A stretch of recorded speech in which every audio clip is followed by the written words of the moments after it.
ಯಾರನ್ನು ನುಂಗಬೇಕು ಅಂತ ಒಂದು ಸಿಂಹವಾಗಿ ಬರ್ತಾ ಇದ್ದಾನೆ. ನಾವೇನು ಮಾಡಬೇಕು? ತಾಳ್ಮೆಯಿಂದ ಪ್ರಾರ್ಥನೆ ಮಾಡಬೇಕು. ದಿನವೆಲ್ಲ ನಮ್ಮ ಸುತ್ತಲೂ ಒಂದು ಕಂಚು ಹಾಕಿಬೇಕು. ನಾವು ದಿನವೂ ಗೆಲ್ಲಬೇಕು, ಎಲೆಕ್ಟ್ ಆಗಿರಬೇಕು, ಪ್ರಾರ್ಥನೆ ಮಾಡಬೇಕು, ಯೇಸು ಕ್ರಿಸ್ತನನ್ನು ಧ್ಯಾನ ಮಾಡಬೇಕು. ಯೇಸು ಕ್ರಿಸ್ತನ ವಾಕ್ಯವನ್ನು ಧ್ಯಾನ ಮಾಡಿ ನನ್ನ ಹೃದಯದಲ್ಲಿ ಇಟ್ಕೊಂಡ್ರೆ ದೇವರ ಕೃಪೆ, ದೇವರ ದಯೆ ನಮಗಿರ್ತವೆ. ನೋಡ್ರಿ, ಯೋಹಾನ ಬರೆದ ಪತ್ರಿಕೆಯಲ್ಲಿ 7ನೇ ಅಧ್ಯಾಯ 39ನೇ ವಚನದಲ್ಲಿ ಯೇಸು ತನ್ನನ್ನು ನಂಬಿದವರ ಹೊಂದಿಲಿರುವ ಪವಿತ್ರಾತ್ಮನನ್ನು ಕುರಿತು ಹೇಳಿದನು. ಯೇಸು ನಮಗೆ ಒಂದೇ ಹೇಳ್ತಾ ಇದ್ದಾನೆ, ನಂಬಿದರೆ ನಿನಗೆ ಪವಿತ್ರಾತ್ಮ ಬರ್ತಾನೆ, ಪವಿತ್ರಾತ್ಮ ನಿನಗೆ ಎಲ್ಲವನ್ನು ತಿಳಿಸುತ್ತಾನೆ. ಪವಿತ್ರಾತ್ಮನ ತಿಳಿಸುವುದರಿಂದ ನೀನು ಎಲೆಕ್ಟ್ ಆಗಿರ್ತೀಯ. ಹೀಗೆ ಮಾಡಬೇಕು, ಹೀಗೆ ಮಾಡಬೇಕು, ಹೀಗೆ ಬರ್ಬೇಕಂತ ನಿನಗೆ ತಿಳಿಸಿದ್ರೆ ತಾನೇ ನೀನು ಕೆಲಸ ಮಾಡೋದು. ಅವರು ಹೊಂದಿದ ಆತ್ಮವನ್ನು ನಮಗೆ ಮುಂದೆ ಕಷ್ಟಗಳು ಏನು ಬರ್ತವೆ, ವಿಪತ್ತುಗಳು ಏನು ಬರ್ತವೆ, ಎಲ್ಲಿಗೆ ಹೋಗ್ಬೇಕು, ಏನು ಕೆಲಸ ಮಾಡಬೇಕು, ಹಂಗೆ ಇರಬೇಕು ಅಂತ ಎಲ್ಲ ಸಮಾಧಾನ ಕೊಡ್ತಾನೆ, ಕೃಪೆ ಕೊಡ್ತಾನೆ, ದಯೆ ಕೊಡ್ತಾನೆ. ನೋಡ್ರಿ, ಎಫೆಸೀಯ 6:17 ರಕ್ಷಣೆ ಎಂಬ ಶಿರಸ್ತ್ರಾಣವನ್ನು ಕೊಟ್ಟು ಪವಿತ್ರಾತ್ಮನನ್ನು ದೇವರು ವಾಕ್ಯವೆಂಬ ಕತ್ತಿಯನ್ನು ಹಿಡಿದುಕೊಳ್ಳ್ರಿ. ರಕ್ಷಣೆವೆಂಬ ಶಿರಸ್ತ್ರಾಣವನ್ನು ಇಟ್ಕೊಂಡು ಪವಿತ್ರಾತ್ಮನ ಕೊಡುವ ದೇವರ ವಾಕ್ಯವು ನಮ್ಮ ಹೃದಯದಲ್ಲಿ ದೇವರ ವಾಕ್ಯ ಇರಬೇಕ್ರಿ. ದೇವರ ವಾಕ್ಯವನ್ನು ನಾವು ಧ್ಯಾನ ಮಾಡ್ಬೇಕ್ರಿ. ದೇವರನ್ನ ನಾವು ಮೊಣಕಾಲು ಹಾಕಿ ಪ್ರಾರ್ಥನೆ ಮಾಡ್ಬೇಕ್ರಿ. ದೇವರ ವಾಕ್ಯದಿಂದ ನೀನು ಸೋತು ಹೋಗ್ಬಿಡ್ತೀನಿ ಅಂಥದ್ರಲ್ಲಿ ನೀನು ವಿಜಯ ಸಾಧಿಸ್ತೀಯ. ಏಕೆಂದರೆ ನಾವು ಹೋರಾಡುತ್ತಿರುವುದು ಆಕಾಶ ದುರಾತ್ಮ ಶಕ್ತಿಗಳಿಂದ, ಈ ಲೋಕನಾಥನಿಂದ, ವಾಕ್ಯವು ಖಡ್ಗದಿಂದ. ದೇವರ ವಾಕ್ಯದಿಂದ ನಾವು ಗೆಲ್ಲಬೇಕು. ದಾವೀದನು ಎಷ್ಟು ಮಂದಿ ಗೆಲ್ಲಿದ್ದಾನೆ? 7 ಜನಾಂಗಗಳನ್ನು ಗೆಲ್ಲಿ 8ನೇ ಅಧ್ಯಾಯದಲ್ಲಿ ಎಷ್ಟು ವಿಜಯವನ್ನು ತಂದಿದ್ದಾನೆ ನೋಡ್ರಿ. ವಿಜಯ ವಿಜಯ ವಿಜಯ ವಿಜಯ ಪತಾಕವನ್ನು ಹಾರಿಸಿದಾನ.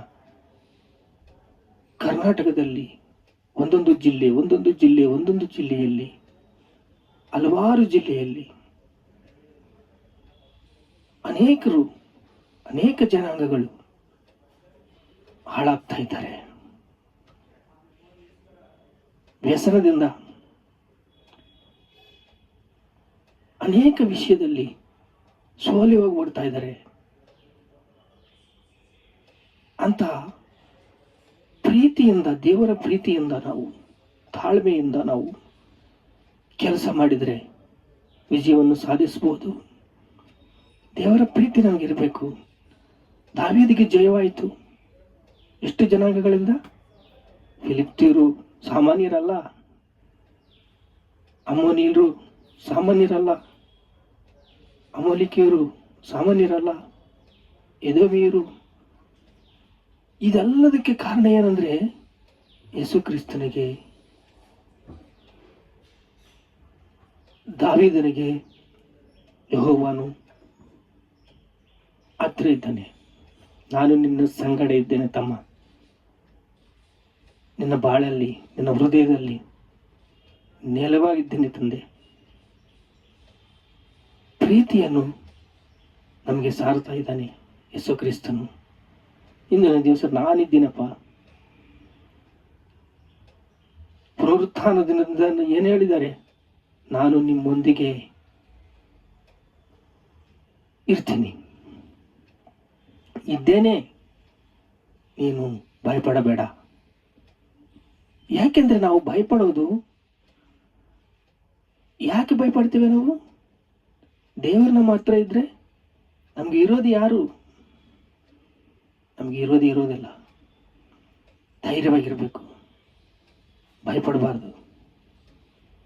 ಪ್ರಾರ್ಥನೆ ಮಾಡಿಕೊಳ್ಳೋಣ. ರಕ್ಷಕನೇ,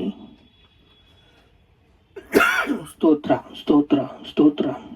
ರಕ್ಷಣೆ ಎಂಬ ಶಿರಸ್ತ್ರಾಣವನ್ನು ಕೊಟ್ಟು, ಪವಿತ್ರಾತ್ಮನನ್ನು ಕೊಟ್ಟು, ದೇವರ ವಾಕ್ಯ ಎಂಬ ಕತ್ತಿಯನ್ನು ಕೊಟ್ಟಿದೆಯಪ್ಪ. ನಿನಗೆ ಸ್ತೋತ್ರ ಸ್ತೋತ್ರ.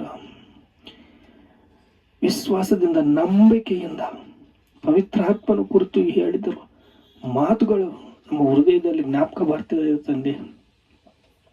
ಏಸಪ್ಪ, ದಾವೀದನು 7 ಜನಾಂಗಗಳನ್ನು ಜಯಿಸಿದ್ದಾನೆ. ನಾವು ಇಂದಿನ ದಿವಸ ಅನೇಕ ಜಿಲ್ಲೆಗಳಲ್ಲಿ ಅನೇಕ ಜನಾಂಗಗಳನ್ನು ಜಯಿಸುವುದಕ್ಕೆ